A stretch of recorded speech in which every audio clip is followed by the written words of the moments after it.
నువ్విలా రెచ్చిపోయి పట్టపగలే పేకల దాకా తాకపోతే కాస్త మేము చెప్పేది వినొచ్చుగా. అందరిలోనూ అన్ని మాటలంటే వాళ్ళిద్దరికి బుద్ధొచ్చి తల దించుకుంటారనుకున్నాను.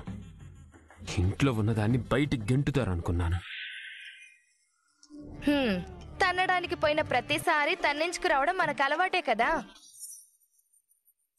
ఈయనసలు రెచ్చగొట్టి పంపించిందే నువ్వు. మీరాగండి యాదవ సోది మీరును. దాన్ని ఆడే కాదు, ఇంట్లో అందరూ వెనకేసుకొస్తున్నారు. ముందోసారి ఆడితో కొట్టించింది, తర్వాత పెద్దవాడితో కొట్టించింది. ఇవాళ ఇద్దరు కలిసి కొట్టారు. నేను ముందే చెప్పాను దాని జోలికి వెళ్ళొద్దురా అని. విని చస్తే కదా నువ్వు. 4 తన్నించుకుంటేనే కానీ మనకి బుద్ధి రాదు.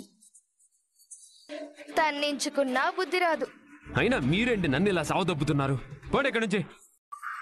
మేం పోవడం కాదురా, నువ్వే దాని జోలికి పోకు.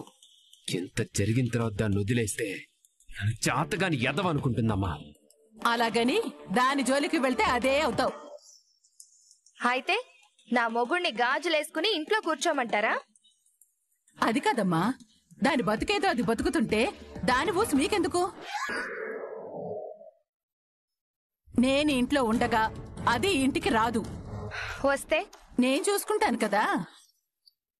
నేను దాన్ని ఏదో ఒకటి చేస్తానమ్మా. నోర్మై చేసావు గాని. ఇప్పటికే నువ్వు చేసింది దగులుబాజీ పని. ఆ పెద్దావిడ్ని కాపాడిందని దాన్ని వాళ్ళంతా నెత్తిన పెట్టుకుంటున్నారు. కానీ అసలెవ్వరం మనకి తెలుసు. వాడు దీపం తీసుకువెళ్లి ఇంట్లో పెట్టుకోవడం వెనక ఇంకేదో ఉందని నాకు అర్థమైంది. కానీ అదేంటో మనకి తెలీదు. నువ్విలా ఇంటి మీదకి పోయి గొడవలు చేస్తే డబ్బున్న వాళ్ళు కేసులు పెడతారు, ఇంకేదైనా చేస్తారు. ఇంకివన్నీ వదిలేసి నువ్వు ఆ కారు తోలుకోరా. ఆ గొడవల్లో నీకేమైనైతే నేను తట్టుకోలేనురా. కోడలి పిల్ల, నువ్వు కూడా ఒక మాట చెప్పు. చెప్తాను. అందరి సంగతి చెప్తానత్తయ్యా. తాగుతున్నాడు కదా, ముందు తాగనివ్వు. తాగింది దిగిన తర్వాత చెప్తాను. కాసేపు అయ్యగారిని ఒంటరిగా వదిలే అత్తయ్యా. జరిగిందంతా ఒక్కసారి గుర్తు తెచ్చుకొని. నీకు నా భార్యకి సంబంధం ఏంటని వాడు నిలదీస్తుంటే వాడు అడిగిన ఏ ప్రశ్నకి బావ దగ్గర సమాధానం లేదు. వాడన్న మాటల్లో నిజం ఉందేమో అనిపిస్తోంది బావా. అందరి గురించి నీకన్ని విషయాలు మా అందరికంటే ముందే తెలుస్తాయి. కానీ ఏం తెలియనట్టే ఉంటావు. ఈ ఇంటికి సమస్యలు దీప రాకతోనే మొదలయ్యాయి.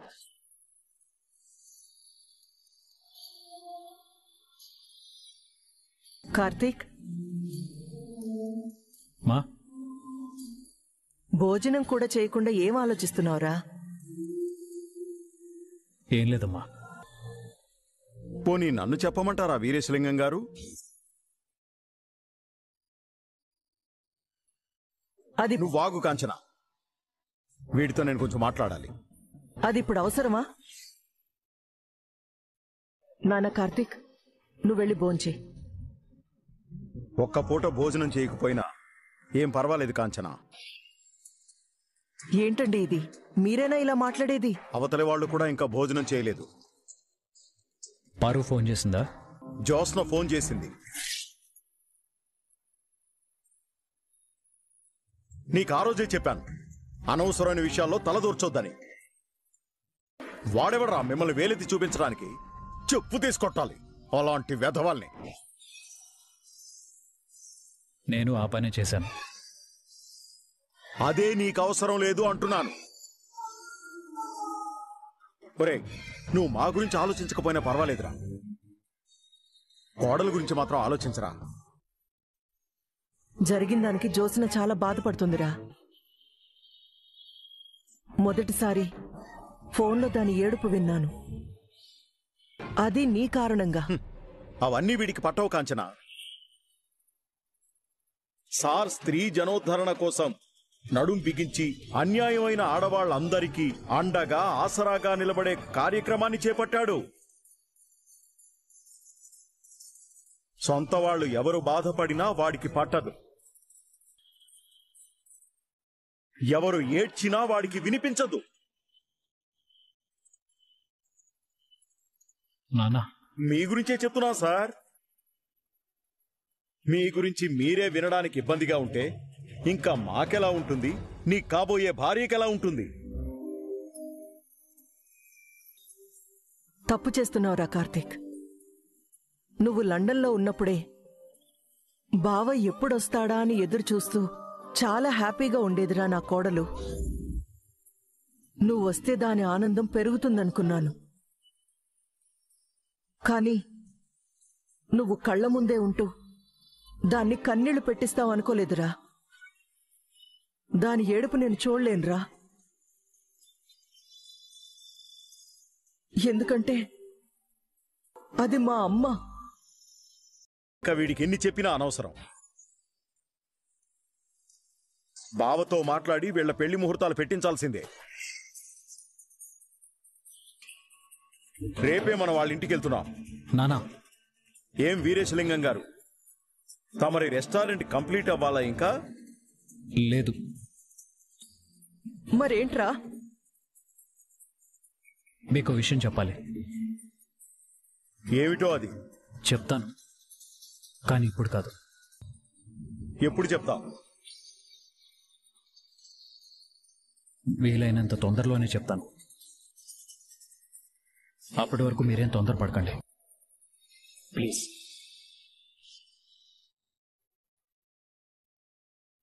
కార్తీక్, ఏం చెప్తాడు? రెస్టారెంట్ అయిన తర్వాతే పెళ్లి అంటాడు. తండ్రిని. నాకు ఆ మాత్రం తెలీదా వీడి గురించి? వీడు లండన్ నుంచి వచ్చిన దగ్గర నుంచి కాస్త వింతగానే ప్రవర్తిస్తున్నాడండి. వ్యాపారంలో పడ్డాడు కదా, అలాగే ఉంటాడు. పాపం, వాడు భోంచేసిన తర్వాతైనా మీరు అడిగుండాల్సిందండి. వీడి సంగతి సరే కాంచనా. పాపం, అక్కడ కోడల పిల్ల ఎలా ఉందో పాపం. ఏంటమ్మా?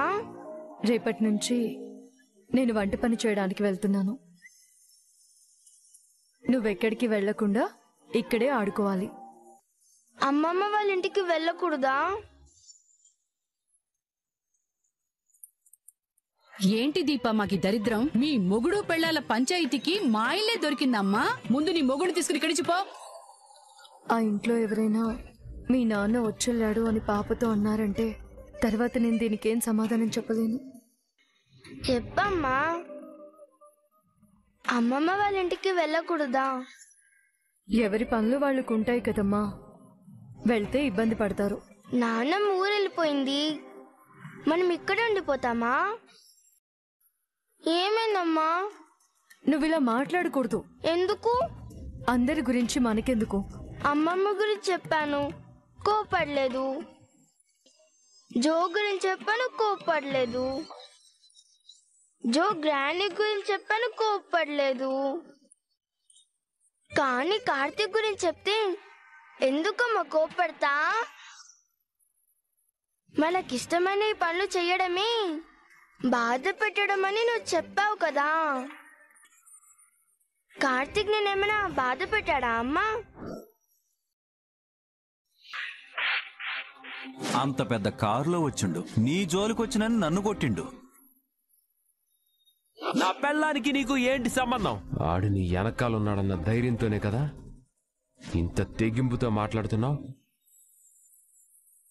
అమ్మా, చేసేవన్నీ చేతల్లో చేస్తుంటే నోటితో అనాల్సిన పనేముంది? ఎంత చెప్పినా ఆ మనిషికి అర్థం కాదు. మీ కుటుంబానికి శ్రేయోభిలాషిలా ఉంటాను. మీరు వద్దనుకున్నా సరే మిమ్మల్ని కాపాడుకునే ప్రయత్నం చేస్తూనే ఉంటాను. మీకోసం గేట్ దాటి కాదు, నన్ను దాటి ఎవడొస్తాడో చూస్తాను. చెప్పమ్మా. మనం కార్తీక్ ఇంటికి వెళ్ళిపోదామా? మనం ప్రస్తుతానికి ఎక్కడికి వెళ్ళడం లేదు, పోతున్నాను. ఉన్న సమస్యలు చాలా ఉన్నట్టు నాకిదొక సమస్య.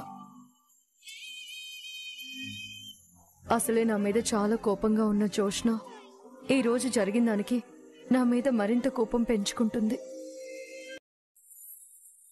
ప్లేట్ ఇడ్లీ. అలాగే. ఉప్మా చెప్పలేదు కదమ్మా.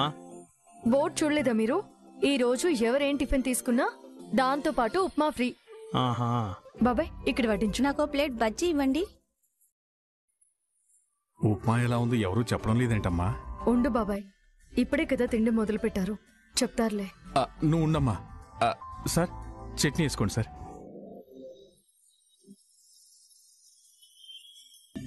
అమ్మా టిఫిన్ ఎలా ఉంది? బజ్జీ ఓకే కానీ ఉప్మా మాత్రం సూపర్. దీపమ్మా మనం మళ్ళీ పాస్. బోర్డు చూసి ఉప్మా స్పెషల్ ఏంట్రా బాబు అనుకున్నా. నిజంగా ఉప్మా స్పెషల్ గానే ఉంది. ఉప్మా ఇంకొంచెం తినాలనుంది. మీరేమనుకోకపోతే ఉప్మా తినాలంటే ఇంకేమన్నా ఆర్డర్ చేయాలా? అవసరం లేదండి, ఏదైనా తీసుకుంటే ఉప్మా ఫ్రీ. ఏమీ తీసుకోకపోయినా ఉప్మా ఫ్రీనే. ఉండండి తీసుకొస్తాను.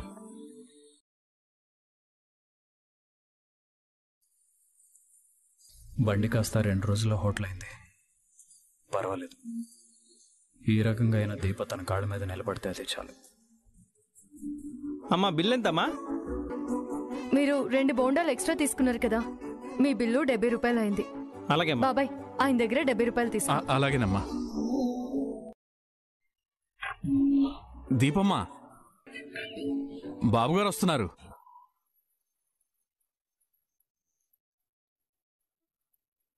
నేను మీకు నచ్చినా నచ్చకపోయినా నేను మీ శ్రేయోభిలాషినే. ఇక దేవుణ్ణి వేడుకోవడం మానేయండి, ఎందుకంటే నేను రోజు ఎదురు పడుతూనే ఉంటాను.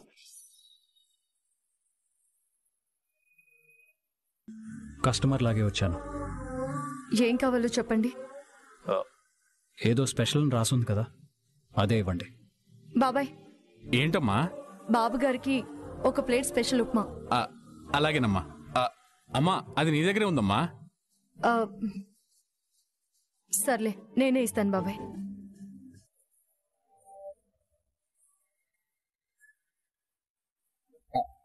కూర్చోండి బాబు.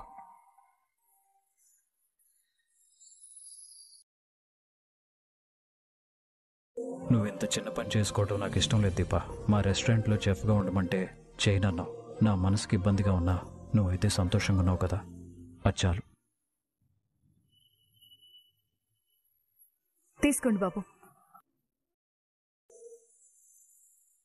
ఎలా ఉంది బాబు గారు?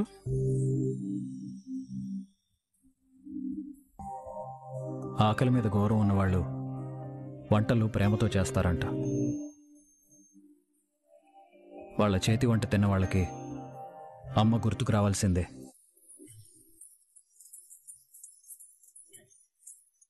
జనరల్గా ఎవరైనా ఉప్మాని తిట్టడానికి వాడతారు, ఇది తింటే పొగట్టానికి కూడా వాడచ్చు. అంత బాగుంది ఉప్మా. దీపమ్మా మళ్ళీ మనం డబుల్ పాస్.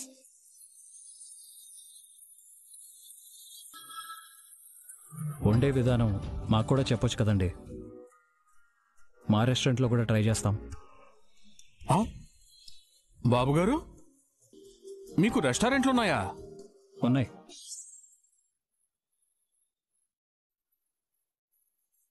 రెస్టారెంట్లు ఉన్న బాబుగారు నా దగ్గర తింటున్నారు. పెద్ద హోటల్లో షెఫ్గా పనిచేయాల్సిన దీపమ్మ నా దగ్గర పనిచేస్తుంది. ఏంటో ఇదంతా.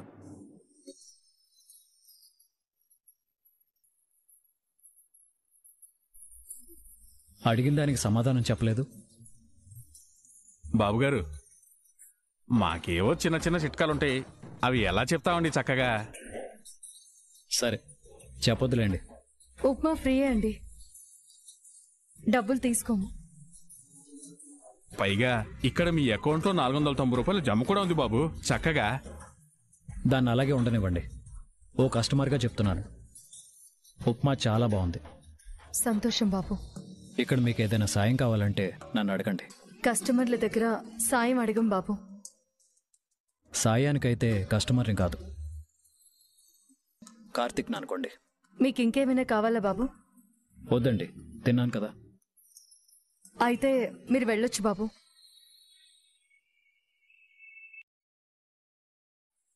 నేను టిఫిన్కి రేపు కూడా వస్తాను. సంతోషం బాబు.